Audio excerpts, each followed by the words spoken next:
हमसे कहा कि हमें चर्चा करनी है।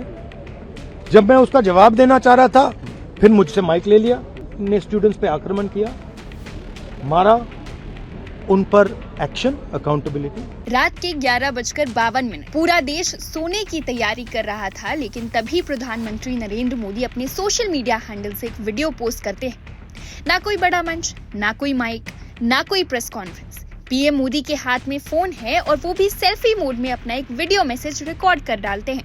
3 मिनट का ये वीडियो मैसेज आता है और आधी रात को ही देश की राजनीति से लेकर सोशल मीडिया का पारा एकदम चढ़ जाता है।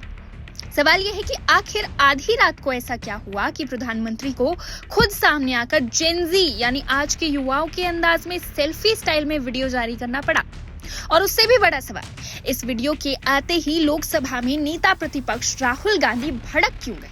उन्होंने क्यों कहा कि मिस्टर मोदी, आधी रात को जारी इस बेकार वीडियो से छात्रों की समझदारी का अपमान मत कीजिए।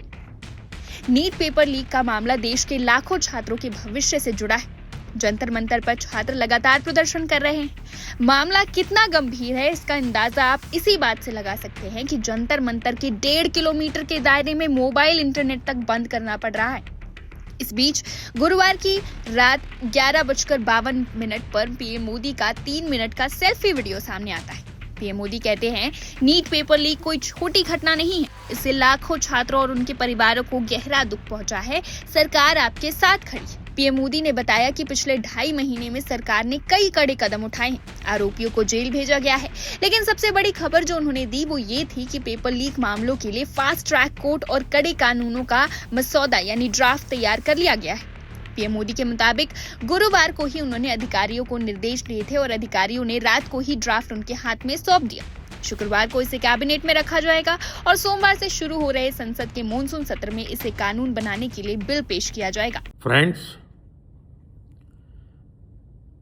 मैं जानता हूं कि पेपर लीक एक कोई मामूली विषय नहीं है। लाखों विद्यार्थी और उनके अभिभावकों के लिए बहुत ही पीड़ादायक है और इसलिए पेपर लीक घटना से अब तक पिछले 2.5 महीनों में अनेक विध कदम उठाए गए, गुनहगारों को पकड़ा गया है, वे जेल में पड़े हैं।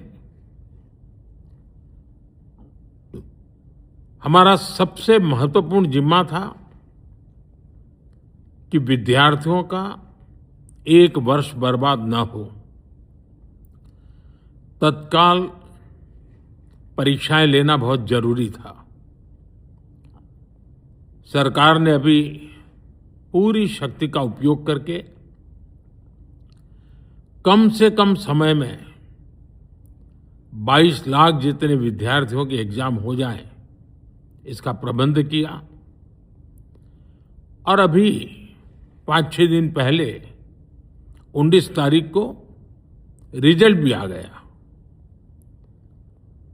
और देश भर में उत्तीर्ण हो गए विद्यार्थियों की खुशियों की खबरें भी आ रही हैं।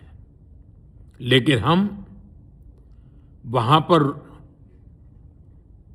संतोष मानने वाले लोगों में से नहीं है और इसलिए मैंने आज फास्ट ट्रैक कोर्ट के लिए विभागों को निर्देश दिए थे। आज विभागों ने लगातार मेहनत करके देर रात मुझे मुसद्दा भी दे दिया। फास्ट ट्रैक कोर्ट और कठोर सजा के प्रावधान के साथ का ये मुसद्दा कल कैबिनेट में चर्चा होगी। कैबिनेट के साथियों के सुझाव के बाद उसका अंतिम रूप दिया जाएगा और सोमवार से संसद का दूसरा सप्ताह शुरू हो रहा है। तब जल्द से जल्द उस बिल को सदन में पारित कराने का प्रयास किया जाएगा। पीएम ने ये भी कहा कि सरकार की प्राथमिकता थी कि 22 लाख छात्रों का साल बर्बाद ना हो, इसलिए जल्दी परीक्षा कराकर 19 जुलाई को रिजल्ट भी जारी किए गए। अब यहाँ ध्यान देने वाली बात ये है कि पीएम मोदी अक्सर बड़े मंचों से भाषण देते हैं, लेकिन इस बार उन्होंने सेल्फी मोड चुना। वीडियो को करोड़ों व्यूज भी मिले। पीएम ने पूरे वीडियो में विपक्ष पर एक शब्द नहीं बोला, पूरा ध्यान सिर्फ छात्रों पर रखा। लेकिन क्या छात्र और विपक्ष इस वीडियो से संतुष्ट हुए? जवाब है बिल्कुल नहीं। जैसे ही पीएम मोदी का ये वीडियो आया, कांग्रेस सांसद और लोकसभा में विपक्ष के नेता राहुल गांधी ने तुरंत मोर्चा खोल दिया। राहुल गांधी ने एक्स पर पोस्ट करते हुए सीधा निशाना साधा और कहा, मिस्टर मोदी, हमारे छात्र धर्मेंद्र प्रधान के इस्तीफे की मांग कर रहे हैं। आधी रात को जारी इस बेकार वीडियो से उनकी समझदारी का अपमान न करें। राहुल गांधी ने केवल वीडियो पर सवाल नहीं उठाया, बल्कि मोदी सरकार के सामने 3 बड़ी मांगे रख दी। पहली मांग, केंद्रीय शिक्षा मंत्री धर्मेंद्र प्रधान का तुरंत इस्तीफा लिया जाए। दूसरी मांग, संसद चलो मार्च के दौरान छात्रों पर जो लाठीचार्ज हुआ उसमें शामिल पुलिस कर्मियों और दोषियों पर सख्त कार्रवाई की जाए। तीसरी मांग, सरकार इन पीड़ित छात्रों से खुले तौर पर माफी मांगे। राहुल गांधी का सीधा आरोप था कि जब छात्र सड़क पर पिट रहे हैं और शिक्षा मंत्री की जिम्मेदारी तय नहीं हो रही, तो आधी रात को ऐसा वीडियो बनाना केवल ध्यान भटकाने की कोशिश है। नहीं, अभी रिजिजू जी ने स्टेटमेंट किया कि वो चाहते हैं कि हम अपने एमपी से कहें कि डिस्कशन होना चाहिए। अब नॉर्मल प्रोटोकॉल होता है कि अगर कोई किसी का नाम लेता है तो फिर उसको रिस्पांस दिया जाता है। तो हमसे कहा कि हमें चर्चा करनी है। जब मैं उसका जवाब देना चाह रहा था, फिर मुझसे माइक ले लिया, मुझे अपॉर्चुनिटी नहीं दी। मगर मैं क्लियरली कहना चाहता हूं, जो ऑपोजिशन का स्टांस है, 3 मांगे हैं स्टूडेंट्स की। पहली मांग, corrupt education minister has to go. Second, जिन लोगों ने स्टूडेंट्स पे आक्रमण किया, मारा, उन पर एक्शन, अकाउंटेबिलिटी। और third, that prime minister should apologise to the students. These are the 3 conditions. We are not going to have any conversation, any discussion before Mr. Pradhan is sacked. तो अब मामला एकदम आर पार का हो चुका है। एक तरफ प्रधानमंत्री नरेंद्र मोदी है, जो सेल्फी वीडियो के जरिए सीधे छात्रों को भरोसा दिला रहे हैं कि फास्ट ट्रैक कोर्ट बनेगी, सख्त कानून आएगा और दोषियों को बख्शा नहीं जाएगा।